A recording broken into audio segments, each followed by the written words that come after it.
வணக்கம் நண்பர்களே. நம்ம வாழ்க்கையில ஏதோ ஒரு விஷயம் சின்ன தப்போ கெட்டதோ நடந்துச்சுன்னா, ஐயோ இப்படி நடந்துச்சே அப்படின்னு மனம் கலங்கவோ துயரப்படவோ வருத்தப்படவோ கூடாது. நம்பிக்கையோட மன தைரியமா இருக்கணும். அப்படி இருந்தோன்னா எல்லாம் நல்லபடியாக தான் நடக்கும் என்பதை எடுத்து சொல்லும் ஒரு சிறிய கதை தான் இது. வாங்க கதைக்குள்ள போகலாம். Welcome to Curious Seconds channel.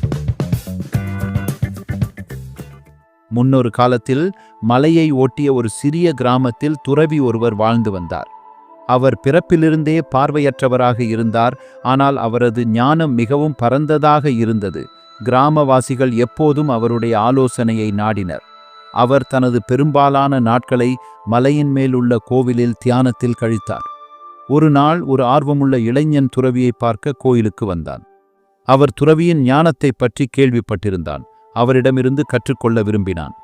அவர் துறவியை அணுகி, துறவியே, உங்களால் பார்க்க முடியாவிட்டாலும் நீங்கள் புத்திசாலி மற்றும் அமைதியானவர் என்று நான் கேள்விப்பட்டேன்.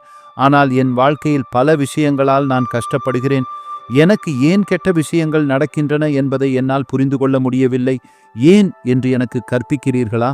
துறவி அந்த இளைஞனின் முகத்தை பார்த்து, நான் உனக்கு என் வாழ்க்கையில் நடந்த ஒரு நிகழ்வை சொல்கிறேன். ஒருவேளை இது உனக்கு புரிந்து கொள்ள உதவும் என்று கூறினார். பல ஆண்டுகளுக்கு முன்பு நான் இளமையாக இருந்தபோது நான் கிராமமாகச் சென்று பல பெரிய ஞானிகளை சந்தித்து அவர்களுடன் பழகி அவர்களின் அறிவை பெற்றுக்கொண்டேன். ஒரு நாள் செங்குத்தான மற்றும் பாறைகள் நிறைந்த மலைப்பாதையை கண்டேன். நான் பயணத்தை தொடங்கும்போது பலமுறை தடுமாறி விழுந்தேன். ஒவ்வொரு அடியிலும் என் உடல் வலியை உணர்ந்தேன். என் இதயம் கனத்தது. ஆனால் பின்வாங்குவதற்கு பதிலாக அந்த நேரத்தில் மெதுவாக முன்னேறி செல்ல என்னை ஊக்கப்படுத்தி கொண்டேன். பல மணி நேர போராட்டத்திற்கு பிறகு நான் இறுதியாக மலையின் உச்சியை அடைந்தேன். கீழே உலகத்தின் அழகிய காட்சியை கண்டேன். ஆனால் நான் மட்டும் மேலே இல்லை. அங்கே ஒரு முதியவர் அமர்ந்திருந்தார். அவர் புன்னகையுடன் என்னை பார்த்து, நீ செய்துவிட்டாய் என்று கூறினார். ஆனால் சொல்லுங்கள், இந்த மலையின் மீது நீங்கள் எப்படி வந்தீர்கள்? நான் பதிலளித்தேன், நான் கண்ணு தெரியாத குருடன். அதனால் நான் என் கைகளையும் கால்களையும் நம்பி மேலே சென்றதை உணர்ந்தேன். நான் பாதையின் அழகை பார்க்கவில்லை, கற்களையும் போராட்டங்களையும் மட்டுமே பார்த்தேன். முதியவர் மீண்டும் புன்னகைத்து, அந்த உடைந்த பாதைதான் உன் வாழ்க்கையின் ஆசிரியர். அது இல்லாமல் பொறுமை, வலிமை மற்றும் விடாமுயற்சியின் பாடத்தை நீங்கள் கற்றுக்கொண்டிருக்க மாட்டீர்கள். பாதை எளிதாக இருந்திருந்தால் பயணம் எவ்வளவு முக்கியமானது என்பதை நீங்கள் புரிந்து கொள்ளாமல் இருக்கலாம். வாழ்க்கையும் அதே வழியில்தான் செயல்படுகிறது. உடைந்த அல்லது வலிமிகுந்த பாதை போல் தோன்றுவது உண்மையில் நீங்கள் வளரவும் கற்றுக்கொள்ளவும் உதவுகிறது. காலப்போக்கில் நீங்கள் எதிர்கொள்ளும் போராட்டங்கள் உங்கள் நலனுக்கானவை என்பதை நீங்கள் காண்பீர்கள். துறவி சிறிது நேரம் நின்று அந்த இளைஞனை பார்த்தார். இப்போது புரிகிறதா என்று கேட்டார்.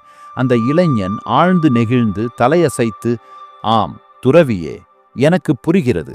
என் வாழ்க்கையில் துன்பம் போல் தோன்றியது உண்மையில் ஒரு ஆசிரியர். ஒவ்வொரு கஷ்டத்திற்கும் ஒரு நோக்கம் உண்டு. துறவி புன்னகைத்து, சரியாக, நினைவில் கொள்ளுங்கள், நடப்பதெல்லாம் நன்மைக்கே, எல்லாம் நன்மைக்கே நடக்கும். வாழ்க்கை உங்களுக்கு பல பாதைகளை கொடுக்கும். சில பாறைகள் மற்றும் மற்றவை மென்மையானவை. ஆனால் ஒவ்வொருவருக்கும் ஒரு பாடம் உள்ளது. அதை நீங்கள் நம்பும்போது எந்த புயலின் மத்தியிலும் அமைதியை காண கற்றுக்கொள்வீர்கள். வாழ்க்கையின் சவால்கள், போராட்டங்கள் மற்றும் துரதிர்ஷ்டங்கள் கூட தடைகளாக பார்க்கப்படாமல் நமது வளர்ச்சியின் இன்றியமையாத பகுதிகளாக கருதப்பட வேண்டும் என்பதை கதை நமக்கு கற்பிக்கிறது. மலையின் மீது உடைந்த பாதையைப் போலவே வாழ்க்கையின் ஒவ்வொரு கடினமான சூழ்நிலையும் நம்மை வடிவமைத்து மதிப்புமிக்க பாடங்களை கற்பிக்கிறது. நடப்பதெல்லாம் நன்மைக்கே. எல்லாமே ஒரு காரணத்துக்காகவே நடக்கும். இந்த நேரத்தில் நமக்கு புரியவில்லை என்றாலும் அது நம் நன்மைக்கே. வாழ்க்கையின் கடினமான தருணங்கள் எவ்வாறு முக்கிய ஆசிரியர்களாக செயல்படுகின்றன, வளர்ச்சி, வலிமை மற்றும் ஞானத்திற்கு நம்மை வழிநடத்துகின்றன என்பதை இந்த கதை தெரிவிக்கிறது. உடனடி வலிக்கு அப்பால் நம்பிக்கை, பொறுமை மற்றும் பார்ப்பதன் முக்கியத்துவத்தை இது வலியுறுத்துகிறது. துறவியின் அமைதியும் இளைஞனின் மாற்றமும் வாழ்க்கையின் சவால்களை திறந்த மனதுடன் ஏற்றுக்கொள்ளும் அழகை எடுத்து காட்டுகிறது. இந்த உலகத்தில் நடக்கிற எல்லா நிகழ்வுகளுக்கும் ஏதோ ஒரு காரணம் இருக்கு. எந்த காரணமும் இல்லாம இங்கே எதுவும் நடப்பதில்லை. நடப்பதெல்லாம் நன்மைக்கே என்று நம்பிக்கை கொள்ளுங்கள். நம்பிக்கை நமக்கு துணிச்சலை தரும், துணிச்சல் வெற்றியை தரும். மேலும் இது போன்ற நல்ல நல்ல கதைகளை தொடர்ந்து பார்த்து மகிழ இந்த சேனலை சப்ஸ்கிரைப் செய்யுங்கள். உங்கள் கருத்துக்கள் மற்றும் வேறு எந்த மாதிரி கதைகளை பார்க்க விரும்புகிறீர்கள் என்று காமெண்ட் பாக்ஸில் தெரிவியுங்கள். இந்த வீடியோ பிடித்திருந்தால் லைக் மற்றும் உங்களுக்கு பிடித்தவங்களுக்கு ஷேர் செய்யுங்கள். மீண்டும் மற்றொரு வீடியோவில் உங்களை சந்திக்கிறேன். நன்றி, வணக்கம்.